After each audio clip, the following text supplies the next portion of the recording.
once again.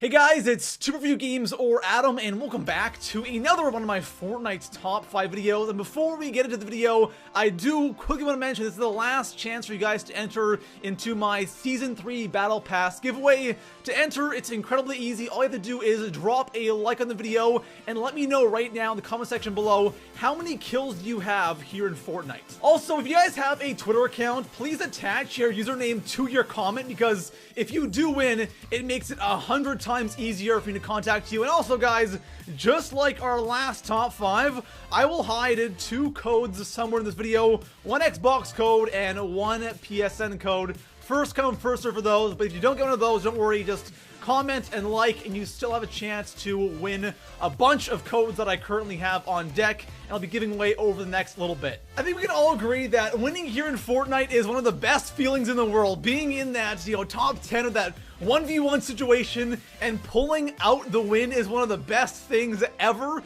And it can be tough, though, to win in this game consistently. So if you're someone who is struggling to win in this game, today I'll be going over 5 things that you're probably doing wrong. And if you fix a couple of these things, I guarantee you'll see a lot more wins. Of course, guys, if you are new to the channel and you want to see more Fortnite's top 5 videos, make sure to hit that sub button. And besides that, let's get into today's top 5 video. So coming in at the number 5 spot on my list, building at the end of the game is absolutely mandatory. If you do not build end game, you're not building bases, there is a very high chance you're going to lose. And this is quite obvious, right? I didn't want to put it on the list because it's so obvious. Of course you have to build at the end of the match, but it is incredible how many people don't build. There are so many matches where I'm the only guy building a base. The circle's so small, there's 5, 6 left, and I'm the only guy sitting there in a base. Everyone else is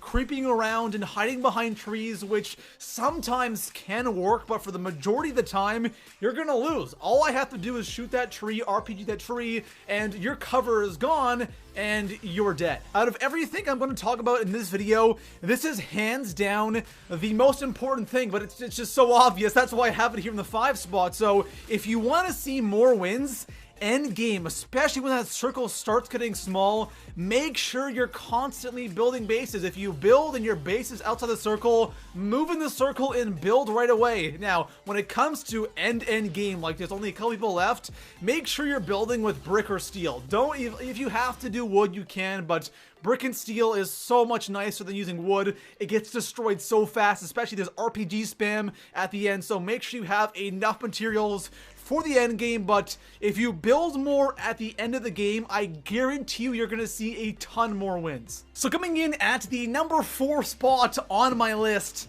please don't hide behind trees. This is one of the most common things you see at the end game in Fortnite. It is unbelievable how many people hide behind trees. And it is literally suicide if you're going to go and hide behind a tree, because when it gets down to me 5, 4, 3 people or 2 people left, and you're there hiding behind a tree while somebody else is in a base, you're dead. You're going to lose, because all I have to do, if I'm in the base, all I have to do is shoot that tree a couple of times with my gun, it disappears, and you are completely exposed. If they have an RPG or a Scar, you're screwed. Now, obviously, there's gonna be those games where something might have gone horribly wrong and all you have for cover is a tree. Now, that's totally okay, but if your strategy for winning games or trying to, get in that top 5, top 10 is by running around and hiding behind trees, it's one of the worst things you could possibly do. And you know what? I completely understand why people still do this, because I did it all the time as well. My thinking was, you know what? At the end of the match, I don't want to build like crazy and give away my position. I'm just going to go ahead and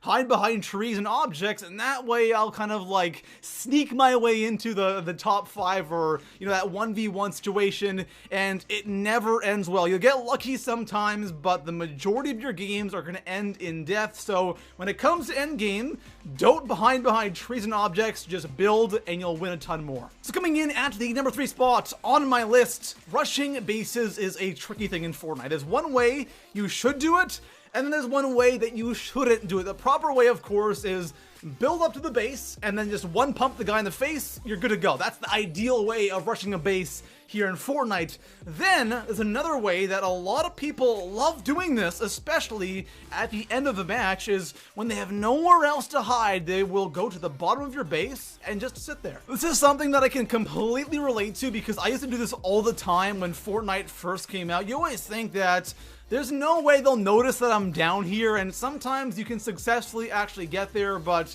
it doesn't take much for them to spot you, especially if they're looking down around the map. It's really easy to see if someone's sitting at the base of your base, and what a lot of people like to do is they'll successfully get to the bottom of your base, and then they'll start hitting down the walls, and it alerts you instantly, and then you're just instantly dead. All they do is RPG you, or since they're looking down, they can easily get a couple headshots on you with a AR or a SCAR, and you're absolutely screwed. Now, if you find yourself in a situation where you are at the bottom of someone's base, at least build some kind of cover above you so they don't know exactly where you are. It gives you at least a chance of surviving. Don't just sit there hoping they won't see you, because guys, I'm sorry, there's a very good chance that they will see you, they will spot you, and you're gonna lose the game. So coming in at the number 2 spot on my list, I want to talk about end game loot, because one thing you see a lot of people doing is trying to improve their loadout at the end of a match, because there is always tons of loot laying around, especially as you get closer to that 1v1 situation.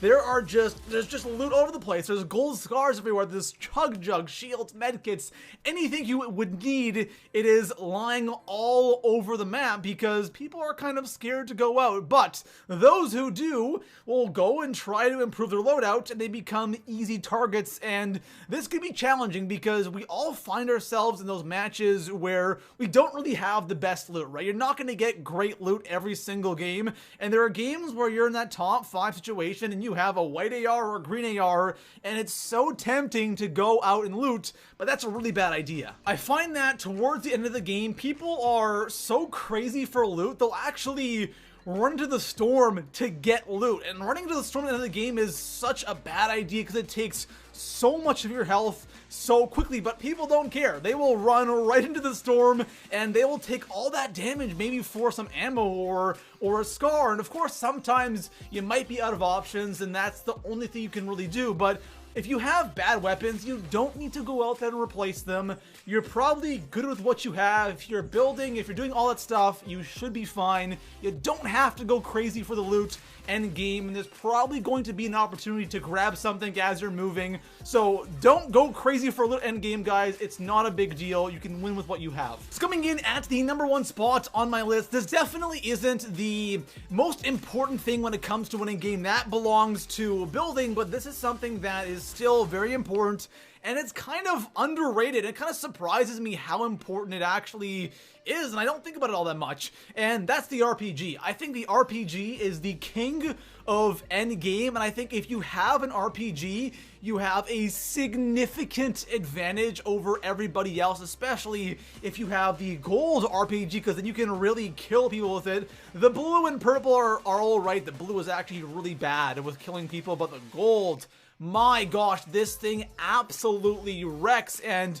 if you can manage to get an RPG, if you can manage to get good positioning with your base, you should have absolutely no problem winning. Most of the time though, at the end of the game, we're just not gonna have RPGs. You just don't get them all that often. The only time you really get them is you get really, really lucky and you get them from a chest, or you happen to kill somebody and they have an RPG, but even then, the chances of getting one are still incredibly slim. Now, the one thing that I do notice when playing is when you want to get a gold RPG, the best way to do it consistently every single game is wait kind of towards the end of the game. Not like really, really towards the end when you're like top 5 or like when the circle is really small, but as the circle is kind of getting smaller and smaller, 2 supply drops will start spawning in at once. Those, I find, always drop either gold scars, gold RPGs, and sometimes gold snipers, but most of the time I'm always getting gold RPGs from those, and it's perfect because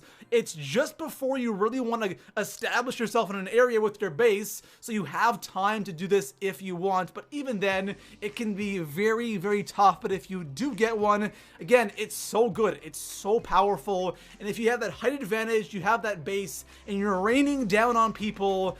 You're just unstoppable. It's crazy powerful. So there we have it, guys. That is going to conclude today's top 5 video, and I really recommend following all these things if you're struggling to win. Again, the most important thing is building. If you build endgame, I promise you guys are going to get a ton more wins. Besides that, guys, if you haven't already, drop a like, subscribe for more Fortnite top 5s, and I'll see you guys in the next one. Peace out.